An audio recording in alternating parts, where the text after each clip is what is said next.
Então, o sistema cardiovascular ele vai ser composto por um órgão central, que é o coração, e esse coração está conectado aí a diversos vasos sanguíneos, né? Então, a gente tem esse sistema distribuído no corpo inteiro, como está aparecendo aqui nessa imagem, né? Então, esse órgão central, que é o coração, ele está mais ou menos no centro, vamos dizer assim, né? Ele está um pouquinho mais para cima, se a gente fosse pensar no centro, seria mais ou menos aqui nessa região, mais no espaço abdominal. Mas ele está um pouquinho mais para cima porque ele tem uma missão dura que é jogar o sangue para cima contra a gravidade. Então, nada mais justo que ele está mais próximo da porção superior do corpo, né, para facilitar esse processo de subida do sangue. E aí ele está conectado a diversos vasos sanguíneos, vasos esses que levam o sangue do coração para todas as partes do corpo e vasos que trazem esse sangue de volta para o coração. Então, o coração trabalha, né, nesse sistema, impulsionando esse sangue para a circulação e também se enchendo de sangue proveniente da circulação, tá? E aí, para isso, ele precisa produzir, executar um movimento que permita essa movimentação do sangue, né? É o que a gente chama de energia cinética. Então, ele que gera esse movimento, ele que faz com que o sangue, ele que impulsiona esse sangue para circular na circulação todinha, né? Nos vasos sanguíneos e voltar para ele novamente, tá? Então, a gente vai ter ele como, assim, um elemento-chave do processo. E aí ele conecta, ele tem a missão de conectar dois grandes sistemas de vasos sanguíneos, que é o sistema arterial e o sistema venoso, né? Então, vamos falar um pouquinho mais disso aqui, ó. Então, no geral, gente, a gente vai ter o seguinte, ó. Essa imagem bem legal aqui. A gente tem, então, o coração aqui localizado no espaço torácico, tá? Meio que no centro desse espaço, né? Claro que ele vai ter uma concentração maior do lado esquerdo, tá? 2/3 do órgão estão voltados para o lado esquerdo. E a gente vai ter ele saindo dele, partindo dele, artérias, tá? Então a gente vai ter a artéria aorta aqui, e dela saem ramificações que vão para cima, porção superior do corpo, quer dizer, pescoço, cabeça e membros superiores. E depois ela desce, conduzindo esse sangue para a parte de baixo do corpo. E à medida que ela vai descendo, a gente vai tendo ramificações. Então, o sistema arterial aqui ele está ilustrado em vermelho, né? E aí esse sangue, então, o destino dele é chegar em todos os tecidos e levar oxigênio para todo mundo, né? E ao mesmo tempo que ele vai passando e distribuindo oxigênio, a gente tem ele também recolhendo o quê? O gás carbônico. Então eu sempre falo assim que o sangue ele é um iFood, assim, um sistema de entrega, de delivery de alimento, né, de nutriente para a célula que é o oxigênio, glicose, aminoácido e um monte de coisa. E ao mesmo tempo ele também recolhe o lixo, sabe? É como se a gente pedisse uma pizza e o cara trouxesse de moto, então imagina que o cara é a hemácia e a pizza é o oxigênio. Ele vem e entrega essa pizza, a gente vai comer e a caixa a gente devolve para ele. Pensa que a caixa é o CO2, então ele leva essa caixa embora. Então a gente tem o sangue fazendo isso, ele entrega o nutriente e recolhe o resíduo do metabolismo celular, que é o gás carbônico. E aí esse gás carbônico ele retorna para o coração através das veias, né? Então vou abrir aqui para vocês, ó, essa é uma gifzinha meio tosquinha assim, mas eu achei ela bonitinha. Aí eu resolvi botar aqui. Então, olha só, basicamente a gente tem um coração ele separado em dois lados, né, internamente. Esses dois lados são completamente individualizados. Isso porque de um lado circula sangue venoso, que é esse lado que está azulzinho aqui, que é o lado direito, e do outro lado circula sangue arterial, que é o lado esquerdo, né? Então, o sangue arterial, ele vai vir, né, dos pulmões, tá, para o lado esquerdo do coração. E aí esse lado vai bombear esse sangue arterial cheio de oxigênio, lindo, maravilhoso, esse oxigênio que foi absorvido a partir da inspiração, vai jogar esse oxigênio para o corpo inteiro, então para a parte de cima e para a parte de baixo do corpo, né? E aí lá nos capilares a gente tem esse oxigênio saindo da circulação e caindo no tecido. E aí depois a gente vai ter então o recolhimento do resíduo que eu falei para vocês, que vai ser principalmente o gás carbônico que cai no sangue, sai do tecido e vai para o sangue. E aí no sangue ele volta para o coração, e aí a gente tem então esse sangue mudando a sua composição gasosa, né? Ele deixa de ser arterial e se torna venoso. E aí ele volta para o coração no lado direito, tanto da parte de cima do corpo, ó, quanto da parte de baixo. Para o lado direito do coração. E aí o coração vai pegar esse sangue e vai fazer o quê? Bom, tem que levar para o local onde esse CO2 vai ser eliminado, que é onde? Pulmão, né? Então lá no tecido pulmonar, nos alvéolos pulmonares, a gente tem esse CO2, então, ele sendo jogado fora do corpo, né? Sendo eliminado através do processo de expiração, né? Quando a gente joga o ar fora, a gente está jogando esse gás carbônico fora. Então, quando a gente inspira, entra o oxigênio que vai para o sangue. Quando a gente expira, sai o gás carbônico, tá? Então, a gente vai ter esse processo acontecendo e aí a gente consegue visualizar que existem dois circuitos principais, né? A pequena circulação, que é essa que é coração, pulmão, pulmão, coração, que é também chamada, a gente chama de circulação pulmonar, né? Na escola a gente fala em pequena circulação. E a grande circulação, que é a coração-corpo, né? Então, esse sangue indo para o corpo e corpo-coração, tá? A gente chama essa circulação no meio acadêmico, vamos dizer assim, de circulação sistêmica, né? Então, são os dois circuitos que estão se conectando ao coração, aí então ele joga sangue para o corpo todo e joga sangue também para o tecido pulmonar, para eliminar o gás carbônico. Então, basicamente isso, né? Então é o seguinte, gente, então sempre que a gente estuda um sistema é importante a gente fazer localização dos órgãos. A gente viu que os vasos sanguíneos estão distribuídos no corpo todo e o coração está num local muito específico, né? Que é justamente o elemento que vai movimentar o sangue dentro do sistema circulatório. Então, quando a gente vê o esqueleto assim, a gente tem as vísceras distribuídas em espaços internos, né? E a gente vai ter alguns que são principais, que a gente pode dizer. Então, a gente tem o espaço craniano, que é onde tem, né, o encéfalo, então vai estar dentro do espaço craniano. A gente tem o espaço torácico, que abriga o coração, que a gente está falando, e os pulmões, principalmente, mas a gente vai ter dutos tipo traqueia e esôfago passando por aí também, e um monte de vaso sanguíneo importante, a artéria aorta também, o início dela está nesse espaço. A gente tem o espaço abdominal e a gente tem o espaço pélvico.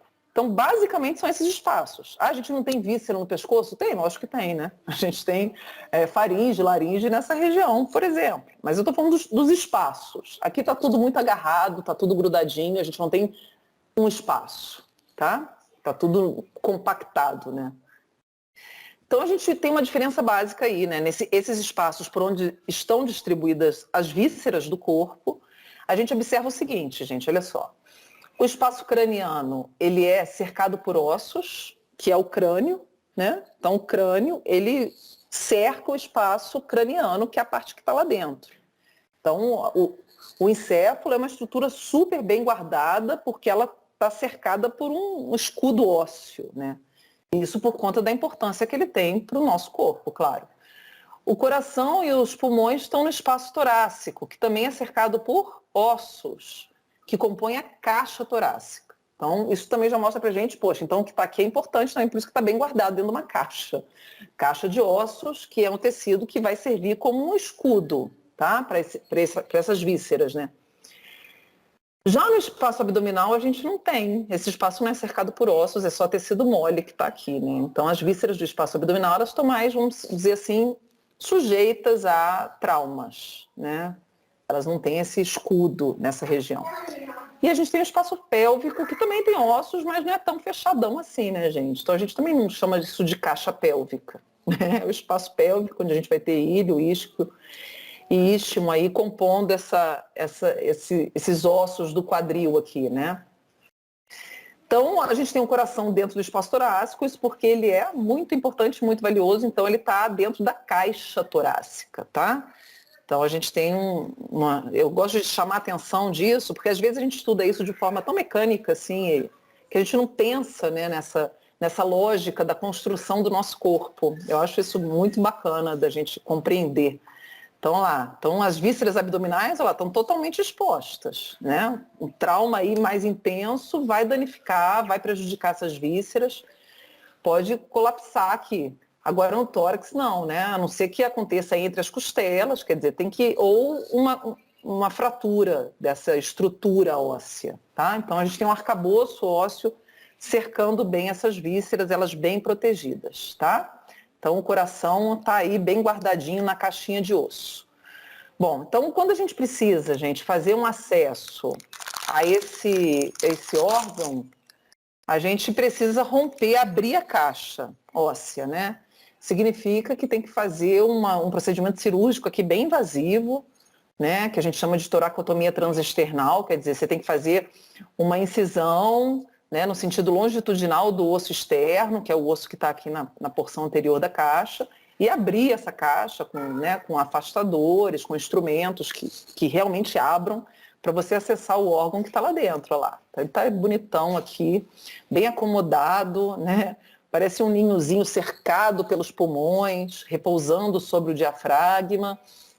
Então ele está aqui meio que no centro do espaço torácico, né? Que é cercado pela caixa, como a gente falou. Então aqui todo o arcabouço ósseo foi removido nesse desenho, justamente para a gente visualizar as vísceras que estão ali dentro, tá? Então ele faz contato direto com os pulmões, ó. Então aquela pequena circulação que a gente falou é jogo rápido, é do vizinho do lado, que o sangue é jogado, né? E recebe também desse vizinho. E a gente tem ele repousando nesse diafragma, que parece até uma caminha elástica, ele fica ali em cima, e vocês pensam coração batendo, diafragma funcionando, pulmão se expandindo, quer dizer, tudo isso se movimentando, né? Aí dentro, todo mundo muito junto e em movimento. Então a gente observa o seguinte, ó, que a gente tem 2/3, então ele está no centro. Se a gente botar uma linha aqui no meio, a gente vê que ele está nesse centro, só que ele tem a maior parte dele para o lado esquerdo, né? Onde a gente tem uma região mais afunilada, que a gente chama de ápice cardíaco, que é a região que vai apresentar maior intensidade de contração. Essa parte de cima a gente chama de base, que é onde estão inseridos os grandes vasos, estão vendo aqui? Então os maiores vasos sanguíneos do corpo são esses que estão aqui, tá? Nessa região aí da base do coração, que é essa porção mais superior, onde estão inseridos esses grandes vasos. Bom, se a gente faz um corte transversal do tórax, né, partindo assim, a gente vai ver aqui, então, por dentro, como é que essas estruturas, esses órgãos estão organizados ali dentro do espaço torácico.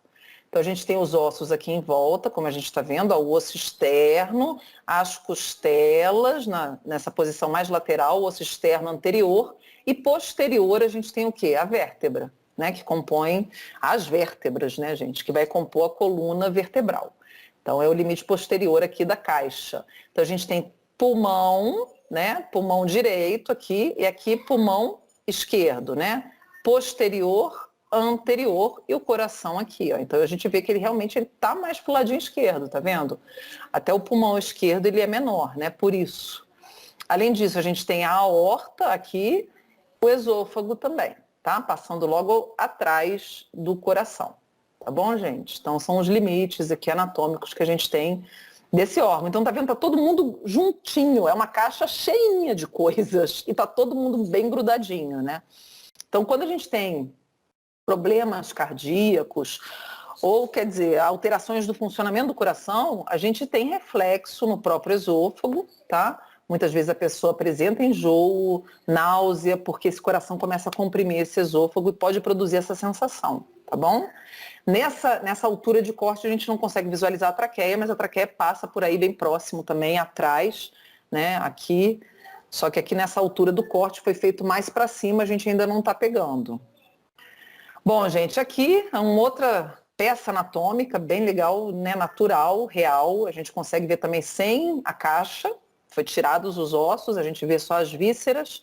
A gente vê aqui o coração, né, bem voltado mais para o lado esquerdo, a porção do ápice cardíaco para o lado esquerdo.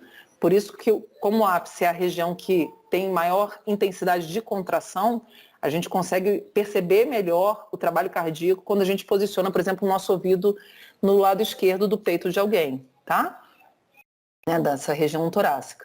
Aqui a porção da base e os grandes vasos, ó lá, né? Então eles são bem grandões ali. Bom, aqui essa imagem bem bonita também, mostrando isso que eu estou falando para vocês. E aqui a gente consegue perceber mais um detalhe importante. Então, olha lá, a gente tem a porção mais larga, que a gente chama de base, os grandes vasos aqui inseridos, e aqui a porção do ápice, que é essa porção mais estreitinha daqui do coração. Aí a gente observa o seguinte, gente, ó, então além desses grandes vasos, a gente tem uns vasinhos pequenininhos que estão na parede cardíaca. Esses vasos compõem a circulação de nutrição do órgão.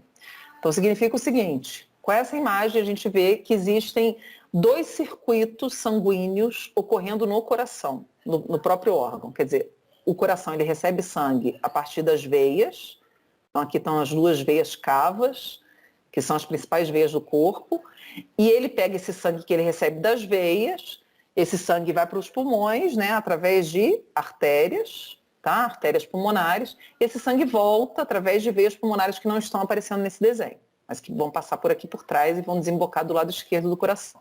E aí esse sangue vai para onde? Para a grande artéria sistêmica, que é a artéria aorta. Beleza. Então esse né, uma forma do coração impulsionar sangue para o corpo. É como o coração se comunica com o corpo todo. Mas ele também vai bombear sangue, esse sangue que vai para o corpo todo também vai para ele mesmo. Então a gente tem vasos sanguíneos aqui se comunicando com a artéria que leva sangue para todo mundo, que é a artéria aorta. Esse sangue também, uma parte dele vem para um sistema de circulação da parede cardíaca, que é formado pelas artérias coronárias. Então a gente tem uma circulação que a gente chama de circulação funcional do órgão, que é essa que envolve o impulsionamento do sangue para o corpo todo e para o tecido pulmonar. Tá? Quer dizer, a pequena e a grande circulação. Então essa é a circulação funcional, é o papel que o coração desempenha perante a todo o organismo. E a gente tem também uma circulação dele própria, que serve para abastecer ele mesmo. Tá? Uma circulação só dele, né? Que a gente chama de circulação de nutrição. Então o coração é um órgão que a gente diz de dupla circulação. Tá, gente? Então essa é uma característica também. A gente tem esse tipo de circulação, a gente observa ela também nos pulmões. Então o pulmão não recebe só sangue venoso, ele recebe sangue arterial também, quer dizer, ele tem uma circulação de nutrição. E a gente tem também isso no fígado, tá? Onde ele também, o fígado ele recebe o sangue venoso proveniente dos intestinos para poder metabolizar um material que é absorvido do processo de alimentação. E ele também recebe sangue arterial, através da artéria hepática. Então ele também tem um sistema de dupla circulação, tá? A gente tem esses 3 exemplos, né? Coração, pulmão e fígado, com essa característica. O resto a gente tem tudo circulação simples, tá? Então também é uma coisa interessante. Aqui é um vídeo, gente, que é bem legal, que eu acho que a gente consegue visualizar. Deixa eu tirar o áudio dele aqui. E eu vou tentar botar ele numa velocidade menor. Espera aí, só para vocês verem uma coisa que eu quero mostrar para vocês. O posicionamento do coração no corpo, no tórax, olha só. Olha como é que ele está. Ele está inclinadinho, estão vendo? Aqui.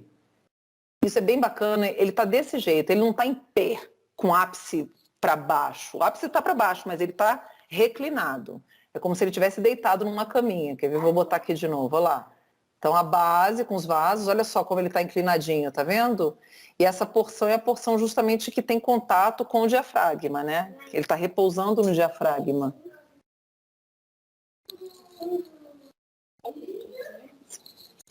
Então olha só, aqui gente, a gente está observando a corrente elétrica percorrendo o órgão, né? E a gente depende dessa eletricidade para ter o evento mecânico. E aí a gente vai observar aqui mais o seguinte, deixa eu botar ele mais rapidinho aqui, ó. Que aqui já é uma parte mais de fisiologia, já funcional, né? Então ele executando os movimentos de contração, então ele contrai em cima para depois contrair embaixo.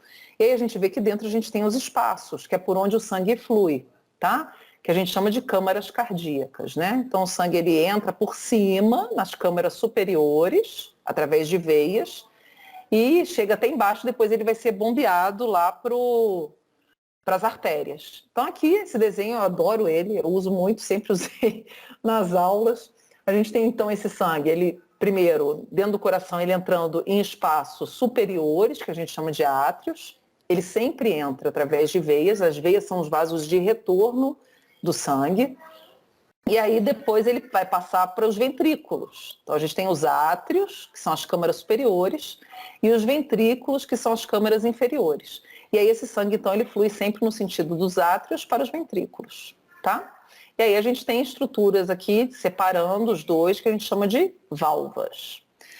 Além disso, gente, a gente tem o lado direito totalmente separado do lado esquerdo, por conta daquilo que eu comentei com vocês. Do lado direito a gente tem o sangue venoso circulando e do lado esquerdo a gente tem sangue arterial, tá? Então a gente vai ter esse sangue sendo totalmente separado, é importante isso, que seja assim, porque senão a gente teria mistura de sangue e isso poderia prejudicar a oxigenação dos tecidos. Então a gente tem o septo interventricular ou septo cardíaco que faz essa divisão, que faz essa separação física. E aí então o sangue flui dos átrios para os ventrículos e aí depois ele é ejetado, quer dizer, bombeado para dentro de artérias. Então significa que as veias são os vasos de retorno e as artérias são os vasos que vão conduzir o sangue do coração para as outras partes do corpo. Então a gente vai ter o seguinte, ó, do lado direito a gente tem veia cava superior e veia cava inferior. A superior traz o sangue da parte de cima do corpo. A inferior traz o sangue da parte de baixo. E aí esse sangue, que é um sangue venoso, entra no átrio direito, depois ela vai passar por uma estrutura aqui, que é uma estrutura que abre e fecha, que é uma estrutura que separa átrio de ventrículo. A gente chama isso de válvula, são as válvulas cardíacas. Então esse sangue, ele vai sair do átrio, ele vai produzir uma pressão sobre a válvula, aqui desse caso é uma válvula chamada tricúspide, e aí ele passa para o ventrículo direito, tá? E aí o ventrículo direito vai fazer um movimento de contração, então a gente viu na imagem o átrio contrai primeiro, esse sangue é empurrado para o ventrículo, e esse ventrículo então ele contrai, jogando o sangue para onde? Para a artéria, tá? Do lado direito a gente tem uma artéria chamada artéria pulmonar, né? Na verdade a gente chama esse primeiro segmento de tronco pulmonar, e ele se ramifica em duas artérias pulmonares, direita e esquerda, cada uma jogando sangue para um dos pulmões, tá? Então, a artéria pulmonar direita para o pulmão direito, a artéria pulmonar esquerda para o pulmão esquerdo. E aí, no acesso arterial, a gente também tem uma válvula. Aqui ela é chamada de válvula pulmonar. Belezinha? Essas válvulas, gente, elas são importantes porque elas vão permitir que o sangue passe sempre na mesma direção. Então, a tricúspide, ela vai permitir que o sangue passe do átrio para o ventrículo, mas depois que passou, ela se fecha e ela impede justamente que o sangue volte para os átrios. Então, as válvulas são estruturas que garantem que a circulação é unidirecional, tá bom? Se a gente tem problemas nessas estruturas, a gente tem o que a gente chama de regurgitamento ou movimento retrógrado do sangue. O sangue tende a voltar e isso não é bom. Aqui é a mesma coisa, como o sangue vai subir, a gente precisa ter uma portinha que no momento que o sangue entrar na artéria pulmonar, essa portinha se feche justamente para impedir que esse sangue volte para o espaço onde ele já passou, porque ele acabou de passar, ele não pode voltar, ele tem que ir para frente.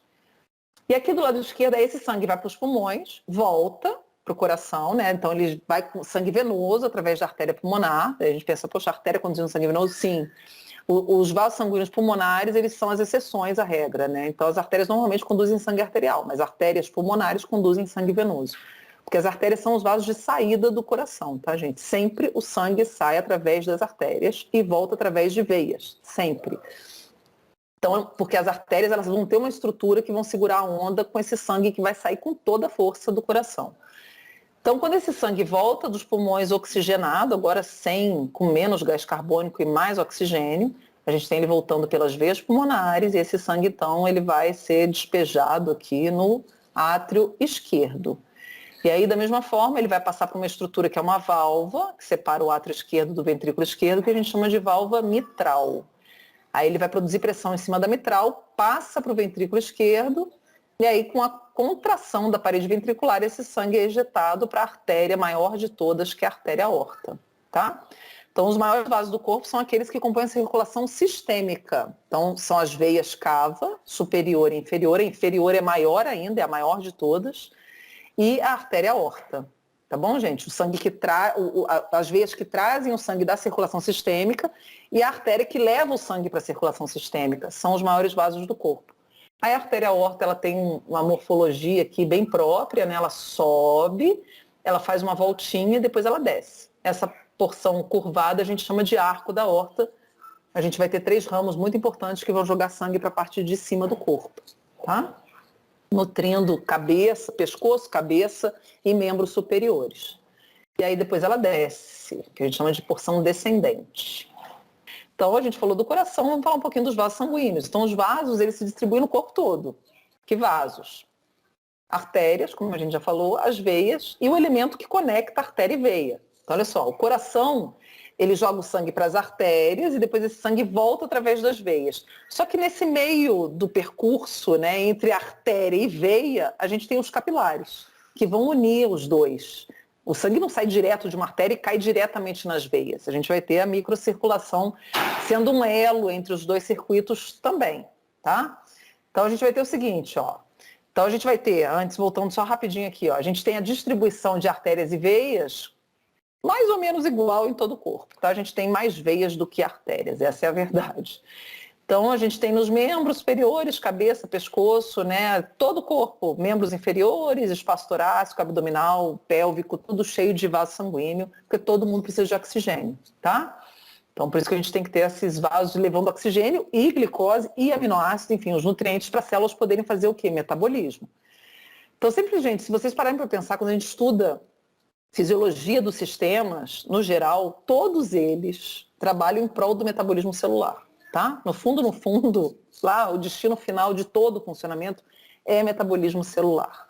No pescoço, a gente tem grandes vasos, estão vendo? Porque está muito próximo ao coração, né? Então, a gente vai ter aqui as veias, que a gente chama de veias jugulares, trazendo sangue da cabeça para o coração e desembocando na cava superior, desculpa, né? E aqui as subclávias, né? Que a gente vai ter também desembocando todas aqui num ramo chamado veia braquiocefálica, enfim, a gente não vai entrar nessa, porque também vai muita encheção de nome.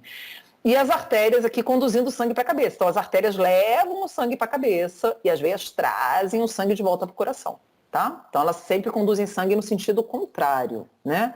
Aqui o papel das artérias, que a gente vai ter, que são as carótidas, é difícil, é subida. Então tem que jogar, tem que ter força para subir com esse sangue contra a gravidade. Às vezes aqui é mais tranquilo que a descida, né? Então a gente vai ter elas paralelas aí.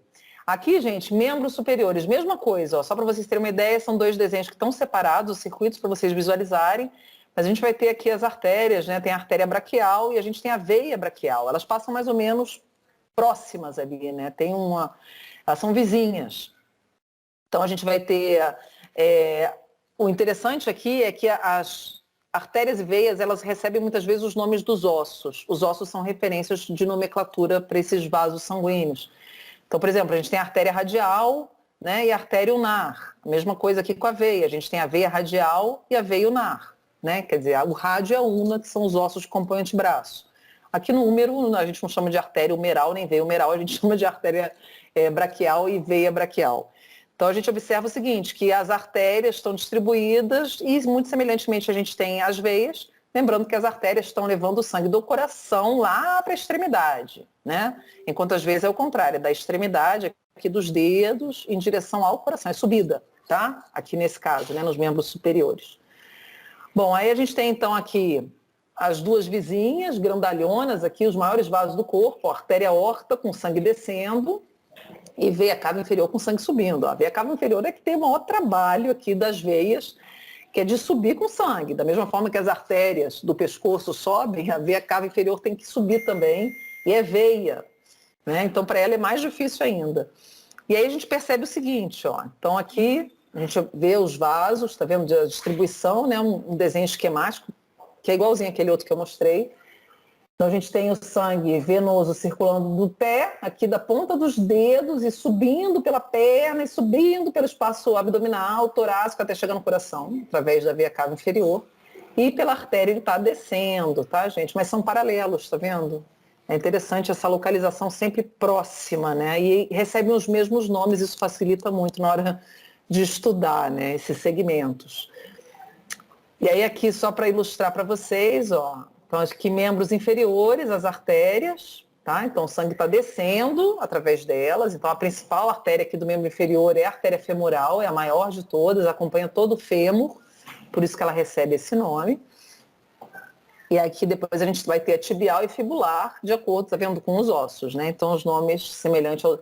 Estudou anatomia de esqueleto, depois fica fácil estudar isso aqui em termos de nome, né? De lembrar esses nomes todos. E às vezes é subida, né, gente? E uma coisa importante é o seguinte, as artérias, elas têm uma posição sempre mais profunda no organismo da gente.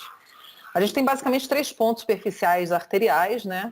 Que é no pescoço, onde a gente sente pulsação, né, do sangue, através aqui da carótida. Se a gente sentir a laringe aqui, escorrega o dedo para o lado, a gente consegue sentir a bifurcação da carótida, que é um ponto de pulsação importante. Quando a pessoa está desacordada e tudo, a gente, né, vê isso em filme e tudo, vocês vão ver na vida de vocês, prática, aí nos hospitais, você usa muito esse ponto para verificar o pulso, ver se a pessoa está com batimento cardíaco, está viva, né? Aqui também a gente vê, nessa região do punho, né, também a gente tem nessa linha aqui do polegar, a gente consegue sentir a pulsação da artéria aqui radial. E a gente tem na região da virilha, onde a gente vai ter a artéria femoral, tá? Que vai ser mais ou menos aqui, ó, nesse ponto. Então esses 3 pontos, gente, são pontos superficiais do sistema arterial e pontos muito vulneráveis, né? Então, as artérias, normalmente, elas são muito profundas, exceto esses 3 pontos que eu comentei com vocês. As veias, a gente tem veias que são profundas, que são as grandes veias, e as veias que são superficiais. Tá, gente? Então, as veias, elas compõem 2 redes, profunda e superficial, tá? Então, as veias são mais numerosas, né? E aí tem mais veia para estudar. Quando a gente vai estudar anatomia, tem mais nome, né? Tanto é que às vezes a gente usa para fazer punção sanguínea, né? Para coletar sangue, para fazer exame de sangue, enfim. A gente normalmente usa as veias e não as artérias. As artérias a gente só funciona quando vai fazer gasometria, tá?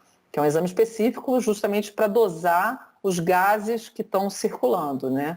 E verificar pH também sanguíneo, para ver se o pulmão está funcionando legal.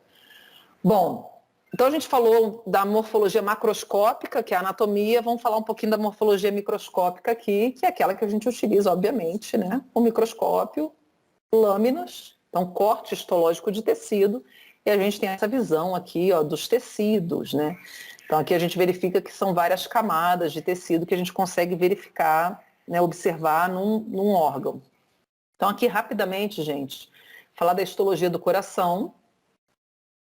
Então, se a gente faz um cortezinho aqui, então aqui só uma gracinha, tá? Para ficar bonitinho. A gente vai ter as túnicas cardíacas. Então, o coração ele vai ser formado por camadas de tecido que vão ser bem organizadas. Então, esse paredão cardíaco ele não é formado por um único tecido, tá? Ele vai ser formado por vários tecidos que compõem as túnicas. Então, é o seguinte, gente. Então, a gente vai ter o endocárdio, que é a túnica mais interna, é a túnica que tem contato com o sangue. A gente vai ter o miocárdio, que é uma túnica intermediária. Então, o revestimento interno lá de átrios e ventrículos é o endocárdio que faz. Aí, mais internamente, a gente vai ter o miocárdio, né, mais profundo, vamos dizer assim, entrando na parede cardíaca do ponto de vista de dentro da câmara, tá? Então, que tem contato com o sangue endocárdio, depois a gente tem miocárdio, o epicárdio, aí a gente está indo para fora do coração, a gente está saindo dele. E a gente vai ter um espaço chamado espaço pericárdico, que tem líquido, que vai ser muito importante para lubrificar o movimento do coração e reduzir muito o atrito do órgão do coração com o tecido pulmonar, com o diafragma, como a gente falou. E a gente tem o pericárdio, que é um envoltório, tá? Aqui até nesse desenho, você vê esse pedacinho que parece que foi cortado aqui, ó, é como se o pericárdio tivesse sido removido. Tá? Então ele pega desde aqui da parte inicial da aorta, tá vendo? E da base dos grandes vasos que estão conectados aqui no coração. Bom, gente, então a gente vai ter vários tecidos compondo cada túnica dessa. Então o endocárdio, ele é formado por endotélios, camada subendotelial e camada subendocardial. O endotélio, ele vai ser formado por epitélio, tá? O subendotélio, subendocárdio por conjuntivo. Então aqui só um geralzão, para a gente não entrar muito nesses nomes. O miocárdio ele é formado por músculo estriado cardíaco, que é o tecido funcional do órgão, tá, gente? É a camada muscular.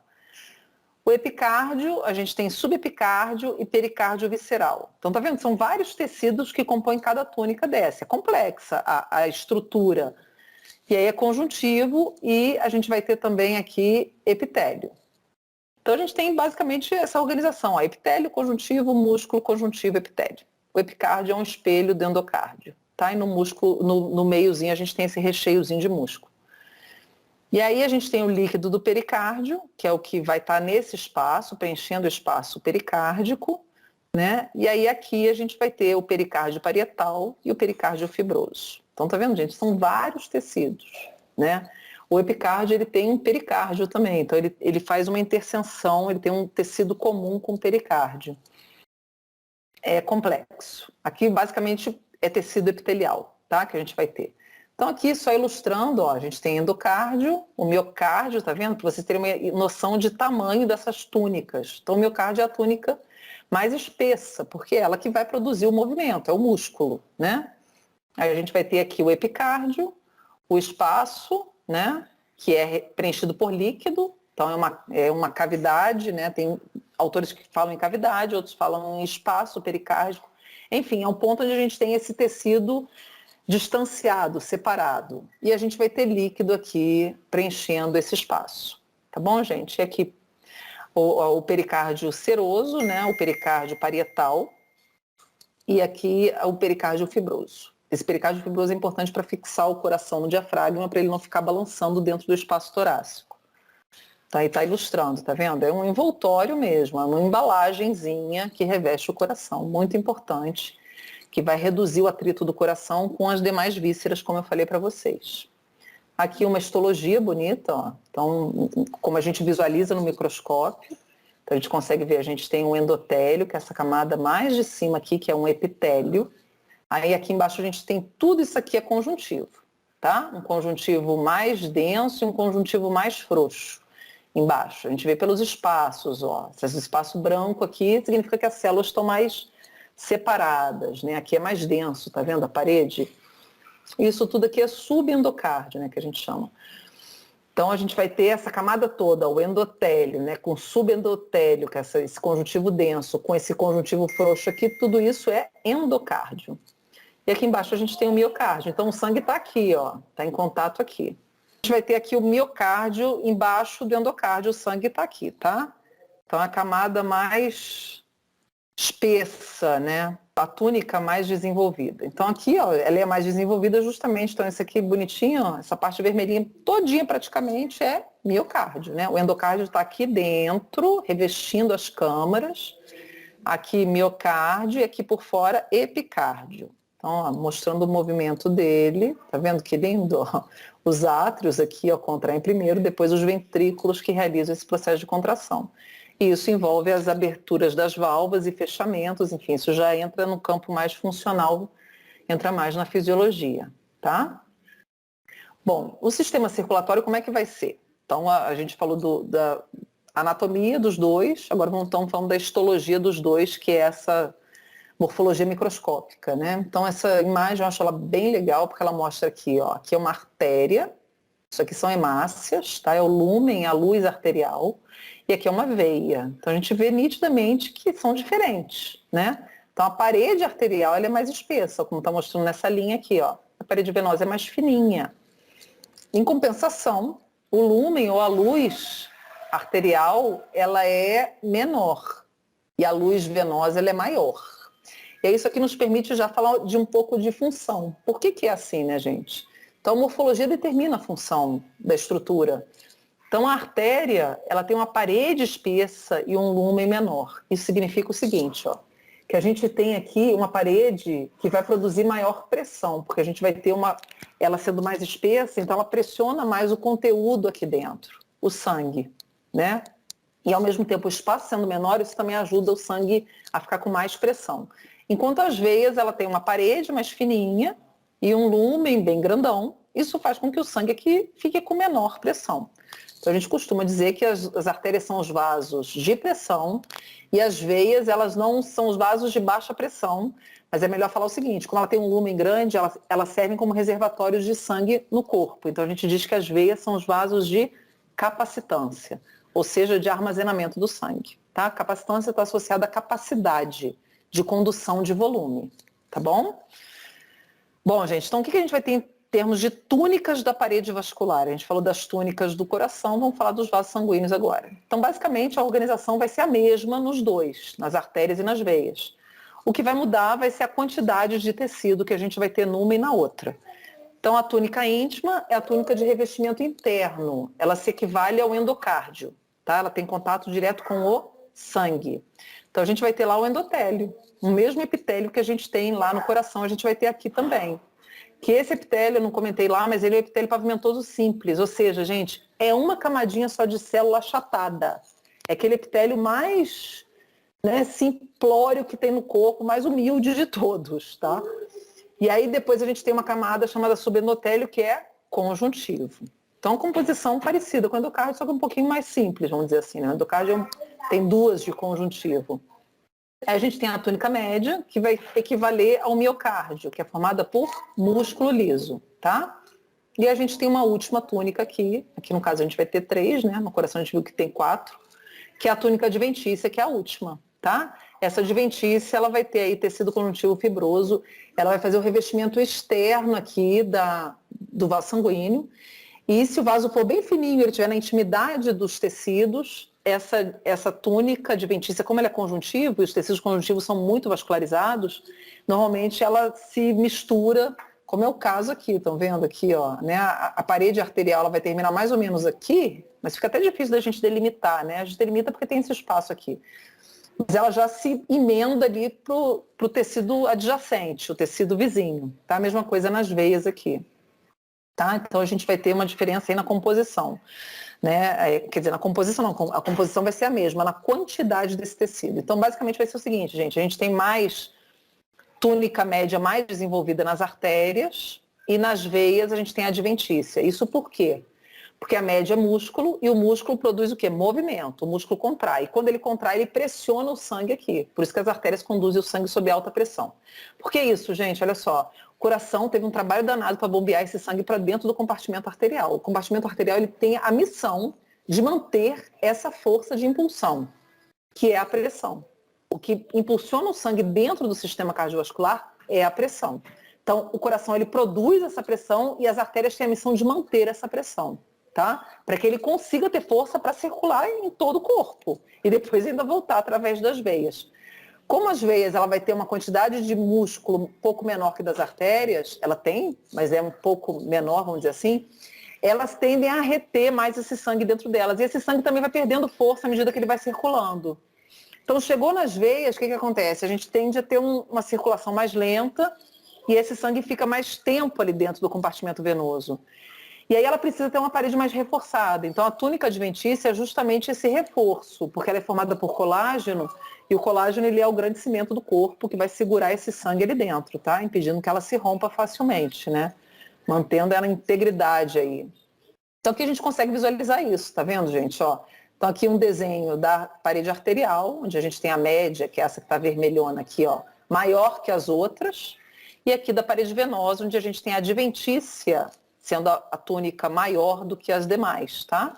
Então essa vai ser uma das diferenças, além do tecido elástico que a gente tem nas grandes artérias, enfim. Aqui uma outra microscopia que a gente consegue ver essa diferença que eu estou falando para vocês, ó, da espessura da parede arterial, né, com relação à parede venosa, e o tamanho do lúmen venoso. Olha só que grandão, cabe muito sangue aqui, né? Então o sangue tende a se armazenar muito, às vezes são os nossos reservatórios de sangue, tá? Bom, então, gente, aqui essa tabelinha ilustra essa diferença, tá vendo? A primeira composição é a quantidade de cada tecido.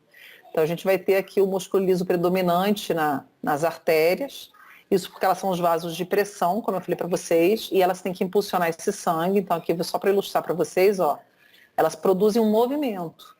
Então, a gente tem o pulso arterial, tá? Então, esse sangue entra com força dentro do compartimento arterial e empurra essa parede para fora. E essa parede ela responde retraindo, porque ela tem músculo e tecido elástico. E aí quando ela retorna, ela bombeia esse sangue, ela impulsiona mais esse sangue para dentro do organismo todo, né? Até chegar lá na microcirculação, onde vai ter o processo de nutrição, tá? E aqui os demais vasos, ó, o capilar ele só tem endotélio, né? As arteríolas, que são artérias menores, as vênulas, são fininhas e tem paredes finas também com menor quantidade de tecido. Vamos falar um pouquinho das alterações morfológicas. Já que a gente está falando de morfologia, vamos ver aqui algumas alterações que podem acontecer nessa forma dessas estruturas que a gente está falando aqui, tá? Então, tem que pensar o seguinte, a morfologia determina a função, né? O coração, ele só bombeia sangue porque ele tem espaços dentro dele que permite que o sangue entre, né, que o sangue entre lá e depois ele bombeia esse sangue para dentro dos vasos sanguíneos, que também tem espaços que permitem o acesso do sangue. Então, o formato da estrutura é que determina a sua função, né? No coração a gente tem músculo, que justamente vai fazer com que ele se movimente.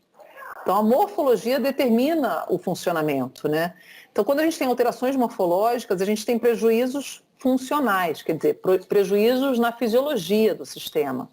Então vamos falar um pouquinho aqui deles. Ó. As cardiopatias congênitas são alterações morfológicas do sistema cardiovascular, né? Mais precisamente do coração, que são geradas no processo de formação, de desenvolvimento embrionário. Tá? Então lá dentro do útero materno. Né? É que eu botei duas imagens que são clássicas do Leonardo da Vinci aqui, que fez esse desenho ilustrando aqui o bebê dentro do útero materno, tá, do século XV, e aqui também do cara que, né, no início eles achavam que o espermatozoide tinha um mini humano dentro, né? Eu acho um barato estudar isso, gente, isso no século XVII, porque a gente tem noção de como é que a gente chegou até aqui, né? Naquela época que não tinha tecnologia nenhuma, como é que se via, se pensava que as coisas aconteciam. Então a imaginação ia longe, né? Então tem essas teorias aí. Bom, aqui o desenvolvimento embrionário, como é que é? Então, para a gente falar da cardiopatia congênita, a gente precisa entender um pouquinho dessa parte de embriologia. Então, a gente tem o desenvolvimento embrionário, né? Então, aqui está mostrando as semanas, o que vai acontecendo. Então, nas primeiras 2 semanas, a gente tem basicamente uma transformação de células ali, né? Uma célula que vai se dividindo e tal, né? O zigoto se divide em 2 células, aí depois forma um grupo de células formando a mórula, aí depois forma o blastocisto, onde tem uma cavidade, enfim. Não vou entrar nessa também não, tá? Porque senão é muita coisa aqui. Aí a gente vai tendo isso se desenvolvendo aqui, ó, né? Ele se implantando no útero. Então, ele, como se fosse uma sementinha na terra, ele entra ali, e aí dentro do tecido lá uterino ele vai se desenvolvendo, vai recebendo nutrientes da circulação materna, aquele papo todo. Aí a gente vai ter o seguinte, ó, gente, na terceira semana é que a gente começa a ter uma grande mudança no embrião, né? Começa a surgir lá o nó primitivo, a linha primitiva, né, que vai dar origem à notocorda, o tubo neural, o sistema nervoso central começa a se desenvolver. E a gente começa a ter desenvolvimento do sistema cardiovascular também, na terceira semana, tá? Então é o sistema nervoso central e o sistema cardiovascular, ó. Então ele começa, na realidade, no final da terceira semana, tá? E aí o que acontece? Se a gente pensar em terceira semana, gente, a gente vai ter isso do 15º dia pós-fertilização até o 21º dia. Então é muito no iniciozinho ali. A mulher às vezes nem é nessa semana que a menstruação falha, que ela vai cogitar a possibilidade de estar grávida, essas coisas todas já estão acontecendo. Aí a gente vai ter então aqui o início do desenvolvimento do sistema cardiovascular, tá? E no 22º dia, normalmente, você já tem até o coração produzindo batimento, mas ele ainda não é um coração, tá? É um espaço que a gente vai ter, que está aqui, ó. Então a gente tem o saco aórtico, né? E o coração, que é chamado de coração primitivo, que ainda não parece muito com aquele que a gente viu, né? Parece um aneurisma até de artéria aqui, né? Uma artéria mais dilatada, que é o coração. Então é uma circulação ainda bem primitiva, que vai aparecer, né, no embriãozinho, né, nessa terceira semana que a gente chama de desenvolvimento embrionário, de fato, ele fica com carinha de embrião, antes não, é basicamente células organizadas ali. E aí, então, nesse iniciozinho que a gente vai ter essa formação do sistema cardiovascular, que se conclui lá no final da 8ª semana, tá? Que daí você vai ter já o sistema mais próximo do que você tem hoje, né? Quer dizer, que eu digo hoje, que a gente tem, né, no adulto. Então, aqui para vocês terem uma ideia, ó. Então, depois da 8ª semana, a gente tem isso aqui já formado, gente. Então, atenção aqui, ó. Então, a gente tem a placenta, que é por onde vão passar os nutrientes através dos vasos sanguíneos placentários. Isso entra lá no bebê, né? Através do quê? De vasos umbilicais. Então, a gente tem esse sangue entrando através de uma veia que é umbigo, tá? Do neném. Do feto, né? A gente tem esse sangue entrando através da veia umbilical, sangue materno rico em oxigênio. Ele vai percorrer aqui o sistema, chega nesse ponto aqui, a gente tem uma divisão, tá? Então a gente tem aqui um segmento portal, que a gente chama, que é o que vai conduzir o sangue para o fígado do bebê, do feto, né? Melhor dizendo de novo. 50% vem para o fígado, tá? Através desse segmento aqui, né? Que é um ducto portal que conecta a veia à porta. E a gente tem aqui um outro que é um chamado ducto venoso. Esse ducto venoso ele vai conduzir então o sangue aqui para a veia cava inferior, e essa veia cava inferior, que nem na gente, desemboca lá no átrio direito, tá, gente? Então aí o que acontece, né? Aqui a gente vai ter esse sangue no átrio direito, né, ele sendo misturado com sangue venoso proveniente de veia cava superior. E no bebê aqui os átrios não são completamente separados, tá? Existe uma passagem que a gente chama de forame oval. Então o forame oval é uma passagem que vai permitir que o sangue do átrio direito flua diretamente para o átrio esquerdo, tá? Ah, não vem sangue para o ventrículo direito? Vem, mas muito pouco. A maior parte vai vir para o átrio esquerdo, diretamente. E aí do átrio esquerdo ele vai fluir para o ventrículo esquerdo e vai para a artéria aorta, tá? E aí esse sangue é distribuído para cima e para baixo. Só que aqui para baixo, né, na porção descendente da aorta, a gente tem uma comunicação direta aqui, gente, entre, ó, tronco pulmonar com artéria aorta, que é o ducto arterioso, que é um segmento que comunica diretamente. Então, o que acontece? A gente tem uma parte de sangue que não é tão rica em oxigênio caindo para cá também.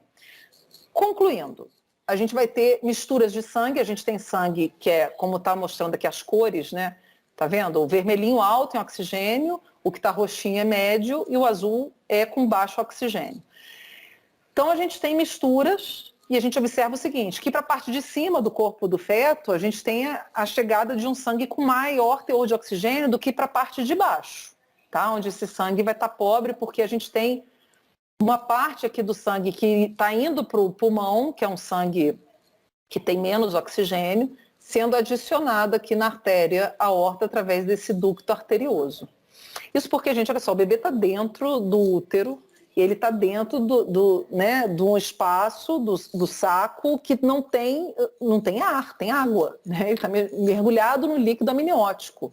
Então, ele não respira, né, através do sistema respiratório. Ele recebe oxigênio proveniente do sangue materno.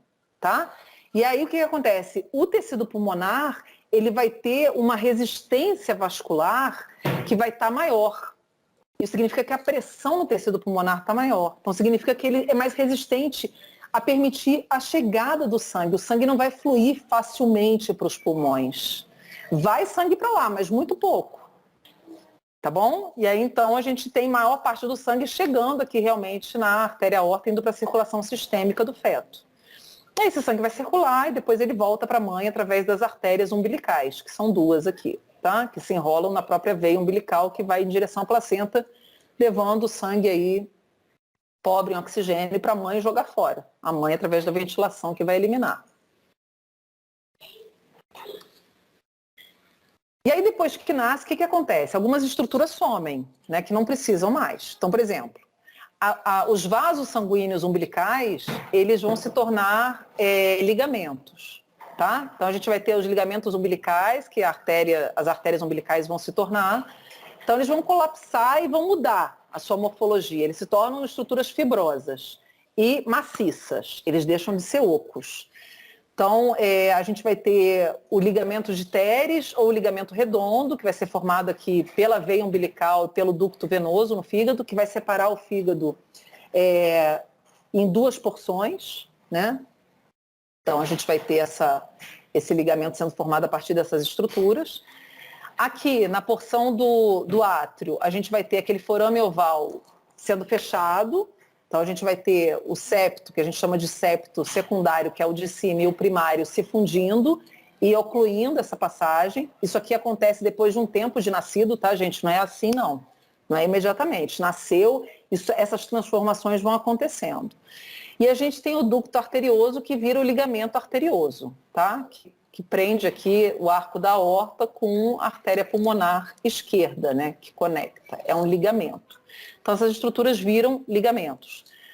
A pressão dentro dos pulmões, ela tende a diminuir e isso permite com que o sangue entre no tecido pulmonar. Então a gente passa a ter mais sangue fluindo para dentro dos pulmões, tá? Então, toda uma transformação aí morfológica e fisiológica, né? Que acontece pós-nascimento, tá?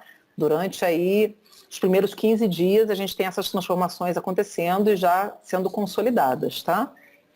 Bom, então vamos falar um pouquinho de epidemiologia, só para vocês terem uma ideia, né? No conceito de alterações congênitas, né, que acontecem. Então é o seguinte, gente, os defeitos de tubo neural são os mais frequentes. Tá? São os mais prevalentes nos bebês que nascem vivos, né? Então a gente tem mais problemas ligados à formação do sistema nervoso central. É o mais frequente, malformações de defeitos de tubo neural, que é o que compõe o sistema nervoso central, vai compor espinha, né, medula espinhal e tal. As cardiopatias congênitas estão em segundo lugar aqui, tá? Então aqui está mostrando uma linha temporal, tá vendo? De 2010 a 2019. Então, as cardiopatias congênitas têm crescido um pouco, né? A gente tem observado um aumento. Aqui, para vocês terem uma ideia, no Brasil, como é que se distribui? Esses dados são do Ministério da Saúde, tá, gente? A gente vai ter, então, as cardiopatias congênitas mais distribuídas onde está mais escuro, onde tem mais. Então, aqui, ó, em São Paulo, a gente tem uma quantidade, né, maior, aqui no sul do Brasil também. Então, na região sudeste, em geral, mas mais em São Paulo, aqui no Tocantins mais também, do que nas outras porções. Está vendo que está mais clarinho, você não tem tanta prevalência. E aí mostra outras síndromes, né, síndrome de Down, quer dizer, todos os problemas congênitos. Bom, aqui, gente, para vocês só terem uma ideia, eu trouxe a título de curiosidade, né? Qual é o perfil da mãe que tem esse bebês com problemas, com cardiopatias congênitas? Então, as mães normalmente de uma idade mais avançada, entre 30 e 39 anos, têm maior frequência. Aqui eu ilustrei aqui só para vocês terem uma ideia, né? Uma frequência um pouco maior em mulheres casadas, tá vendo? E com escolaridade, olha só, 8 a 11 anos. Então, isso aqui eu circulei para vocês terem uma ideia que não é um problema assim, relacionado à condição social, né? Porque a gente pensa, quando tem uma escolaridade maior, a condição social tende a ser melhor. Então, não é, tá vendo? É independente disso. Então, assim, para vocês terem uma ideia, a principal causa de cardiopatia congênita, que a gente tem as principais causas, né, são o uso de medicamentos que são teratogênicos. Então, a gente tem aí algumas substâncias que são antidepressivos, anticonvulsivantes, uso de droga ilícita, uso de álcool durante a gestação, né? Então, naquele momento ali de formação, na terceira semana, é muito crítico isso, né? Então, esses são os principais fatores, diabetes, né? Se a mulher já tem alguma comorbidade, como diabetes, hipertensão também é fator de risco para alguma má formação, tá? Bom, número de consulta pré-natal, olha só, então tá pequenininho aqui, eu espero que vocês estejam enxergando. Maior ou igual a 7, tá vendo? Então teve um acompanhamento interessante, é onde a gente tem uma frequência maior. Talvez isso aí também sugira, por isso que a gente tem um registro, né? Semana de gestação, ó. Então, completou a gestação, né? 37 a 41 semanas, é uma gestação completa, a gente tem uma frequência maior, isso significa que a má formação, a cardiopatia congênita, não compromete a viabilidade do feto, tá? Não necessariamente produz um aborto, a não ser que seja uma má formação muito extensa, muito grande, mas no geral não compromete, tá vendo? Por quê, gente? Porque o bebê, ele usa a circulação materna para se manter, né? Enquanto ele está dentro do útero. A gente observa mais no sexo masculino, né? O apigar aqui de nascimento, que é aquele índice que normalmente é medido o pediatra na sala de parto, ele verifica, que é, né, a aparência do bebê, a tonalidade de pele, ritmo cardíaco, enfim, é maior que 7, quer dizer, um apigar bom, a criança nasce com aparência relativamente saudável, ela ainda apresenta, tá vendo? Então, é porque ela ainda está com o suporte materno, né? Depois é que essa cardiopatia congênita tende a produzir problemas, tá? Pós-nascimento. O peso ao nascer, tá vendo? Um bebê grande, ó, acima de 2,5 kg, é onde a gente observa maior. Então, ele se desenvolve bem no útero e nasce com um peso interessante. Então, não compromete o desenvolvimento do bebê, tá? Só para vocês terem uma ideia. E aí, gente, aqui eu trouxe 3 exemplos, né? Porque é coisa dessa, isso aqui. Só isso aí daria uma aula enorme, as cardiopatias congênitas. A gente vai ter elas divididas basicamente em cianóticas, tá? E não cianóticas, ou seja, acianóticas. As cianóticas, cianóticas são as mais comuns, ou seja, aquelas que produzem uma pele mais azulada no bebê. O bebê nasce mais azulzinho, tá? Quer dizer, ele tende a ficar mais azulzinho pós-nascimento, como eu falei, porque o apigar normalmente é bom. Então aqui, ó, eu vou mostrar para vocês 3 cardiopatias congênitas, onde o bebê apresenta o que a gente chama de shunts cardíacos, que é o quê? Que esse shunt está associado com a comunicação entre estruturas do coração que normalmente você não tem essa comunicação, né? Então, entre os 2 circuitos, o sistêmico com o pulmonar. Então, olha só, gente, aqui, ó, a gente tem uma situação que a gente chama assim, ó, de forame oval patente. Essa condição aqui é justamente, né, a gente viu que o feto, ele apresenta isso, né, a vida intrauterina, ele tem essa comunicação entre átrio direito e átrio esquerdo.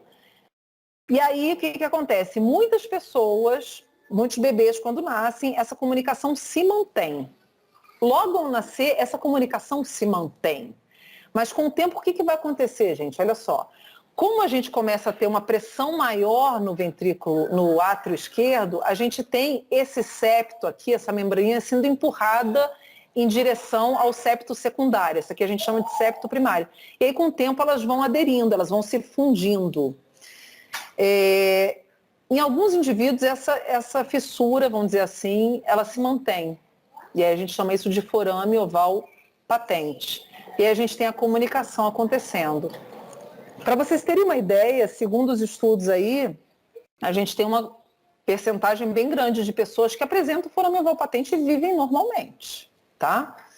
Então, a gente vai ter eles vivendo normalmente, por quê? Porque não ocorre a fusão entre as duas membranas, mas elas vão permanecer juntas, uma na outra, porque o sangue vai ficar empurrando uma contra a outra. Em alguns indivíduos isso não vai acontecer, essa abertura vai ser maior e aí você vai ter a mistura de sangue, tá? Acontecendo. Então, o sangue venoso, uma parte do sangue venoso tende a fluir para o átrio esquerdo, tá? E aí você diminui muito a quantidade de sangue que chega nos pulmões. A outra aqui é chamada aqui, ó, de tetralogia de Fallot. Essa tetralogia de Fallot, ela envolve 4 alterações no coração, tá? Então a gente vai ter aqui basicamente o seguinte, a primeira a gente consegue ver aqui, ó, vai ser na região do septo interventricular. Então a gente não vai ter uma separação entre os ventrículos. Aí aqui a gente vai ter sim uma quantidade maior de sangue venoso passando do lado direito para o lado esquerdo. Aí produz o bebê azul, tá? Além disso, olha só. Então, além da gente ter um defeito do septo, a gente vai ter aqui que eles chamam de aorta cavalgada, que é a artéria aorta alinhada com o septo interventricular. Tá vendo? Ela está bem alinhada aqui, ó. Ela está mais para o lado direito.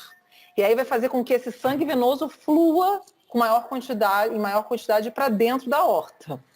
Então, você tem uma quantidade de sangue venoso na circulação sistêmica maior do que no FOP aqui, do que no forame oval patente. Então, isso aqui vai produzir a condição azulada, tá? A cianose, né? Bom, então, ó, defeito no septo, aorta cavalgada. Além disso, a gente tem o acesso do tronco pulmonar mais contraído, que a gente chama de coarctação do tronco pulmonar, ou seja, ele sofre, e também uma estenose da própria válvula pulmonar, ele fica menor o acesso, e aí fica mais difícil do sangue acessar esse tronco. Então, a dificuldade desse bebê de eliminar o gás carbônico vai ser bem grande, porque o próprio volume de sangue que vai ser jogado para a circulação pulmonar vai ser menor, porque esse acesso aqui está restrito, ele está menor.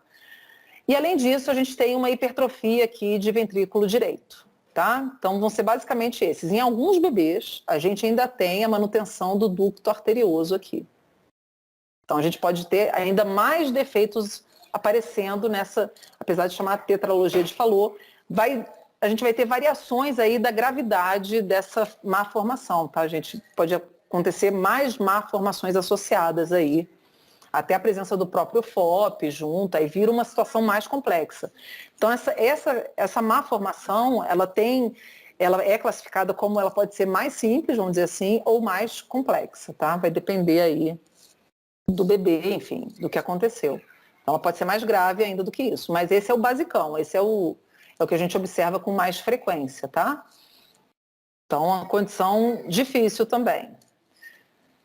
E aqui, gente, o último exemplo que eu peguei, tá? É a chamada TGA, que é a transposição das grandes artérias. Olha o que aconteceu aqui, gente. A gente tem uma inversão aqui da aorta com o tronco pulmonar.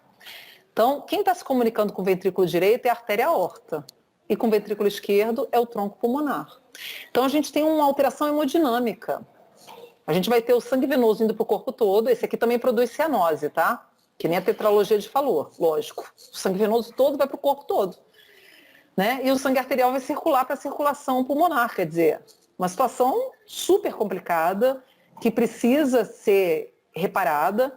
Então, para vocês terem uma ideia, olha só, gente, a forma de corrigir isso é cirúrgica, tá? As cardiopatias congênitas exigem cirurgias para correção do problema, quando é possível. Às vezes a malformação é tão grande que não tem como fazer o procedimento cirúrgico, tá?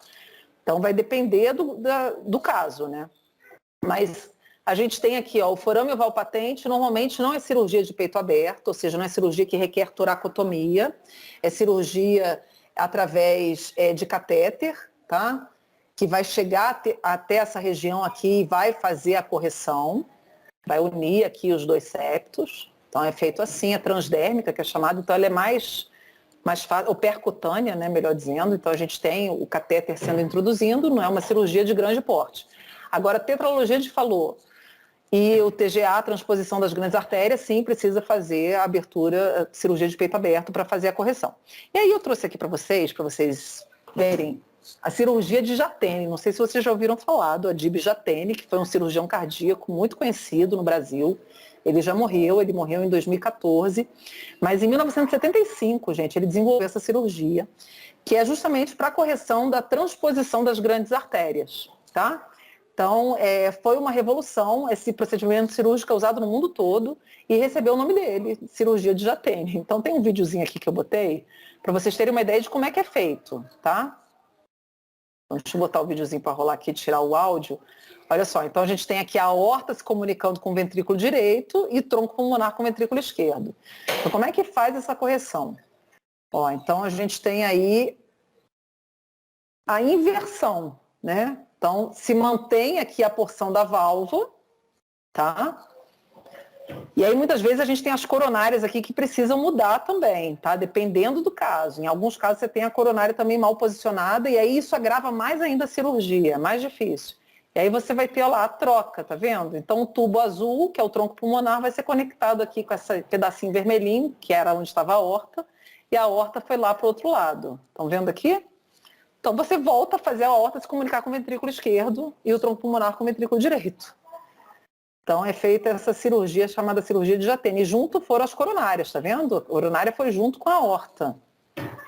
Para ficar posicionada juntinho para receber o quê? Sangue arterial, né, gente? Porque se a aorta se a coronária se mantém com o tronco pulmonar, ela vai continuar recebendo o sangue venoso, né? Legal, né? Tá vendo? Brasileiro. Bom, então, gente, olha só. Eu sei que eu já estou falando muito. Mas para falar mais de algumas malformações, não, mas alterações morfológicas. Então, aqui falando da hipertrofia cardíaca, que é uma alteração também do tamanho do coração, né? Então, a gente tem três imagens de raio-x aí. Então, essa aqui, um coração normal, né? A do meio ali, ó lá, já está meio grandão, né? Comparado com o outro, que a gente chama de hipertrofia leve. Então, tem vários graus de hipertrofia. Hipertrofia é o tamanho, é o aumento do coração, né? Então, da mesma forma que as pessoas falam para produzir hipertrofia de músculo esquelético, a gente pode ter hipertrofia também do coração, que é o músculo cardíaco sofrendo esse processo. É aqui uma hipertrofia severa, olha só isso aqui. Praticamente não tem espaço para o pulmão esquerdo aqui, né? Uma loucura. Aí você já tem um comprometimento, já está em risco de... Aqui, certamente, essa hipertrofia leve você ainda tem como segurar ela assim, impedir que ela cresça mais, né? Mas se nada for feito, vai chegar nesse estágio aqui. E aí aqui só transplante cardíaco, quando atinge essa severidade, né? Porque ele começa a crescer e continua, né, gente? Dependendo, hipertensão arterial é um dos fatores, tá? A gente tem doença de Chagas que também produz. E aí a gente pode ter, na realidade, dois tipos de hipertrofia cardíaca. Uma chamada concêntrica. Então isso aqui é o coração cortado, né, no seu sentido transversal, na região ventricular. Então cortou lá na porção do ventrículo. A gente vê aqui, ó, né, o ventrículo esquerdo. Tá vendo? Olha o tamanho dessa parede, olha o espacinho pro sangue aqui. Bem pequenininho, né, gente? Então aqui quase não cabe sangue. Então essa aqui é chamada hipertrofia concêntrica, a parede, o miocárdio cresce para dentro do espaço ventricular. E a hipertrofia excêntrica não, ele cresce, mas cresce para fora, ele dilata. Qual a diferença aí? Olha só. A concêntrica ela é pior, tá? Ela é mais grave e ela é produzida por doenças, por exemplo, hipertensão arterial, tá? É a principal causa, né? E a excêntrica, a gente tem ela sendo um processo adaptativo, muitas vezes, a exercício físico. E ela pode ser reversível, a excêntrica. A concêntrica, não. Então, para vocês entenderem a diferença. Ó. Então, lá dentro do miocárdio, a gente tem essas estruturas que são os sarcômeros, né, que são os miofilamentos de actina e miosina, que é o que produz o movimento. E aí a gente tem essa espessura aqui, então, quando tem esse sarcômero desse jeito. Aqui só para ilustrar, tá, gente? Não é bem assim, mas é só para vocês terem uma ideia da diferença. A concêntrica, o que acontece? A gente tem os sarcômeros adicionados em paralelo, quer dizer, um em cima do outro. A gente vai ter miofilamentos empilhados. E isso vai fazer a parede ficar mais espessa, tá? Para dentro. Aqui a gente tem um aumento do espaço, quer dizer, o coração ele aumenta a sua complacência, ele fica mais dilatado. Então a gente tem a chamada hipertrofia excêntrica, onde os sarcômeros eles aumentam de tamanho, né? Só que eles são adicionados em série. Eles aumentam de tamanho, não, eles aumentam em quantidade. E aí a gente tem eles sendo emparelhados, assim, um do lado do outro, né? E aqui eles são empilhados, tá? Então essa é a diferença dos dois, né, para vocês terem uma ideia. Aqui um coração, né, real, uma peça anatômica, e a gente vê aqui a parede, o ventrículo esquerdo com hipertrofia, né, que a gente normalmente observa realmente o ventrículo esquerdo mais hipertrofiado. E o direito aqui, bem fininha a parede, gente, olha só isso. Né, aqui, olha lá, essa outra imagem mais próxima, a gente vê o paredão cardíaco aqui, ó, o ventrículo aqui, o espaço ventricular, né, a válvula mitral, e aqui a parede hipertrofiada, e aqui o ventrículo direito bem diminuto, tá bem mais fininho, né, desenvolvendo menos. Aqui um outro desenho ilustrando a mesma coisa. Então aqui seria um coração normal, e aqui um coração hipertrofiado, hipertrofia concêntrica, tá? Ele crescendo para dentro. Aqui é a mesma coisa, ó, gente. E aí, o ruim disso é que você tem um paredão e você pensa, nossa, esse coração tá forte a beça, né? Mas não, porque esse miocárdio ele vai fibrosando, tá? O interior dele, ele não consegue manter essa estrutura através de circulação coronariana e tal. Então, você vai tendo morte celular e fibrose aqui do miocárdio, né? Até chegar um ponto que ele para. Então, ele fica grandão assim. Olha só a diferença, aqui o lado direito e aqui o lado esquerdo. O ventrículo esquerdo é mais comum, tá, gente? Ter hipertrofia do que o direito, porque ele já tende a sofrer mais sobrecarga, já que ele tem que jogar sangue para o corpo inteiro, né? Então ele é mais exigido. Bom, falar aqui de algumas alterações morfológicas de vaso sanguíneo. Então, na artéria a gente tem a aterosclerose, que é uma alteração que você tem uma redução do lúmen vascular por conta do espessamento de parede também, ó. Aqui já é provocada por um depósito de colesterol, tá, gente? Então aqui a gente observa muito isso em carótida, no ponto de bifurcação das carótidas, é muito comum mesmo, tá? Com a idade, depois dos 40 anos, e faz exame, você vê isso assim muito frequente. Então acontece esse problema aí. E aqui a gente consegue visualizar o ponto de espessura, tá vendo? Maior, aqui onde a gente tem a placa. Você vê que é uma estrutura que parece que está destacada aqui, a placa de ateroma, aqui na artéria carótida comum, que é essa aqui é a carótida interna e a carótida externa. E aí o que acontece? Se a gente tem um rompimento dessa estrutura aqui, com o próprio fluxo sanguíneo, esse material aqui ele se quebra, ele é fracionado, e você vai ter fragmentos aqui que vão para onde, gente? Vão subir, produzir o quê? AVC, né? Acidente vascular cerebral. Outra deformação que a gente pode ter é o aneurisma, né? Então, o aneurisma é realmente uma deformação da parede arterial, então é outra doença arterial, tá, gente? Onde a gente tem, tá vendo, a artéria aqui normal, ó, né, aqui ilustrando uma aorta descendente, e aqui ela já, com essa bolinha aqui, que na verdade é a parede que sofreu deformação. E aí essa deformação, ela pode ser assim, né, na forma de uma bolha mesmo, que é um saco, né, é literalmente um saquinho que é formado, e não deixa de ser um saco para quem tem, porque tem que ter o maior cuidado, porque isso aqui pode se romper facilmente. E aqui é o tipo de aneurisma que a gente chama, esse aqui é o sacular e esse é o fusiforme, quando ele deforma de uma forma até mais homogênea do que assim, né, que forma essa bolha. E aí você tem cirurgias que fazem a correção disso, tá, gente? Tem que ser feito porque ele pode romper facilmente. Isso aí é por conta de um ponto da parede arterial que é mais frágil e fica suscetível a isso. Bom, uma outra alteração morfológica que eu trouxe aqui também para vocês é a insuficiência venosa crônica, que são as varizes. Então, as veias de membro inferior, elas circulam o sangue contra a gravidade. E elas têm estruturas chamadas válvulas, que impedem que esse sangue desça. Ele só sobe, só para cima que vai. E aí, quando o indivíduo, às vezes, tem tendência genética, fica muito tempo em pé, tem sobrepeso, é fumante, enfim, tem vários fatores, ele pode ter uma deformação dessas válvulas, dessas portinhas que estão aqui dentro, e aí elas param de funcionar como deveriam. Aí o sangue ele não sobe mais, quer dizer, ele sobe, mas ele desce porque a portinha fica aberta. E aí a veia tende a ficar dilatada, assim, que a gente chama de veia varicosa. E aí na perna da pessoa a gente vê essa aparência, assim, né? Com essas veias bem dilatadas, bem visíveis, né? A gente consegue visualizar isso. Tem cirurgias também que corrigem, tem meias de compressão que ajudam, que evitam, né? Na verdade, elas são mais para prevenção. E as cirurgias são mais corretivas, que é a remoção da veia, que está deformada, enfim. E a alteração do calibre, como a gente falou, né, a gente pode ter alteração de parede, alteração morfológica de parede, e a alteração do calibre, que pode acontecer através de vasodilatação, por exemplo. Então, as artérias, quando vasodilatam, a gente chama de hiperemia. Quando a dilatação é mais de segmento que está com sangue venoso, a gente chama de congestão. Eu vou falar da hiperemia com vocês, tá?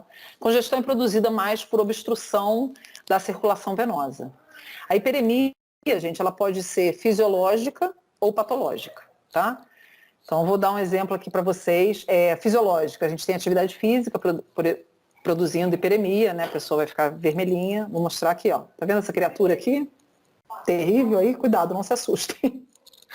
Então, aqui sou eu antes de correr e aqui depois. Olha só a minha pele mais vermelha, tá vendo? Então, o exercício físico produz essa hiperemia, chamada hiperemia ativa. Então, você tem uma alteração morfológica das artérias que se dilatam mais, e isso vai fazer com que mais sangue circule num volume maior e por isso que produz essa tonalidade um pouquinho mais avermelhada, né? Vai ficando na foto, não aparece tanto, mas eu fico com um pimentão, viu, gente? Então, o exercício físico produz a hiperemia ativa. Então, a gente tem basicamente o seguinte, ó, hiperemia ativa e reativa, né? A ativa, ela vai acontecer devido aqui, por exemplo, à atividade física, ela aumenta o metabolismo celular. Então, isso significa que as células precisam de mais oxigênio. E as células sinalizam isso, as células do músculo, principalmente músculo esquelético, sinalizam isso para a parede arterial, através de moléculas que são vasodilatadoras. E aí vão vasodilatar as artérias e a gente vai ter esse fluxo sanguíneo aumentando. Então, esse aqui é o fluxo sanguíneo, essa linha aqui. E aí, depois de um tempo de exercício e tudo, né, você vai ficando vermelhinho no início e tal, continua, até chegar um ponto que daí depois terminou o exercício e tal, o metabolismo ele tende a desacelerar e aí você vai tendo não tanta necessidade de oxigênio assim e os vasos sanguíneos voltam a seu calibre normal. O outro tipo é reativa, gente. A reativa é quando tem uma oclusão. Muitas vezes essa oclusão pode ser provocada, tá? Então você pode ser por uma oclusão vascular, e aí você vai ter, então, o sangue não passando por um certo período, então você tem uma redução do fluxo sanguíneo, e aí depois quando você libera esse fluxo, os vasos sanguíneos já respondem dilatando. Por quê? Porque você teve um déficit de fornecimento de oxigênio durante aquele período. Então as células já começam a sinalizar, ó, aumenta aí, manda mais que a gente está passando fome. E aí quando o sangue volta, as artérias já dilatam para permitir uma grande entrada de sangue. A gente observa isso, por exemplo, quando vai fazer cirurgias de transplante, que você tem que clipar as artérias, por exemplo, remover um rim, né, fazer o transplante de um rim. Então você vai remover o rim, você faz a clipagem lá da artéria renal, tira o rim, né, e da veia renal também. Quando conecta um novo rim, vamos dizer assim, né, o receptor ganhou um rim de uma pessoa aí que doou, você vai ter imediatamente uma perfusão sanguínea muito grande acontecendo naquele órgão. Tá? Então os vasos sanguíneos eles se dilatam rapidamente. A hiperemia ativa, gente, a gente observa também em processo inflamatório, tá? Onde a gente tem a liberação de substâncias vasodilatadoras e tal. Aqui eu achei essa figura muito legal, porque ela ilustra essa hiperemia reativa que eu comentei com vocês. Olha só a mãozinha aqui, né? Aqui mostrando calor. Então a gente sabe que o fluxo sanguíneo ele é capaz de dissipar calor do corpo, por isso que a gente vasodilata no exercício, para perder calor do corpo, né? Então quando o vasodilata, a circulação sanguínea ela produz calor, o movimento do sangue produz. Quanto mais sangue passando, mais o sangue se movimentando, mais calor o corpo consegue dissipar. Além disso, gente, ele também dilata para impedir o aumento da pressão arterial, tá? Para compensar ali, para não deixar a pressão subir tanto. Por isso que quando a gente faz exercício e tende a ficar mais vermelhinho, isso é bom, significa que seus vasos estão bacanas, estão se movimentando bem, então a tua pressão tende a não subir muito. Se a pessoa não manifesta isso, às vezes é preocupante. Significa que os vasos sanguíneos já estão mais rígidos e eles não têm essa habilidade de dilatação tão grande e a pressão tende a subir mais. Bom, gente, então aqui, olha só, ilustrando isso, então aqui houve, né, inflou um manguito, enfim, alguma coisa que ocluiu o vaso sanguíneo, botar um elástico no braço de alguém, enfim. Você vai ter oclusão da artéria, aí o sangue, a perfusão sanguínea cai, né? Então a gente observa aqui, olha lá, a mão da pessoa vermelha, né? Se a gente amarrar alguma coisa aqui, impedindo o acesso do sangue na mão, aí a mão vai ficando aqui azulada, porque ela está fria, né? Então aqui está com menos temperatura. E aí quando libera o fluxo, então você tira esse material que está ocluindo, Aí você libera esse fluxo, você tem um aumento aqui bem expressivo inicial, tá vendo? Que é para compensar aquele tempo que ficou sem oxigênio. Então fornece, aí equilibrou, beleza, vamos voltar ao normal. Aí esse fluxo ele cai. E a gente observa que a temperatura volta ao início, tá vendo? Legal, né? Eu acho bacana essa figurinha por isso. Bom, e aqui no final, gente, para encerrar finalmente, né, eu trouxe uma mensagem aqui do Isaac Newton que eu acho bem legal, que é assim, ó, se pude enxergar mais longe, foi porque subi nos ombros dos gigantes. Então, isso quer dizer o quê? Se a gente tem essa compreensão hoje dessas coisas todas, é porque teve muita gente que estudou muito antes da gente, e a gente, em cima dessa galera, a gente consegue ter essa visão, né, que a gente tem hoje. Então, é esse processo de construção do conhecimento que é bacana. É muito legal isso. Eu quero agradecer a vocês. Obrigada pela atenção.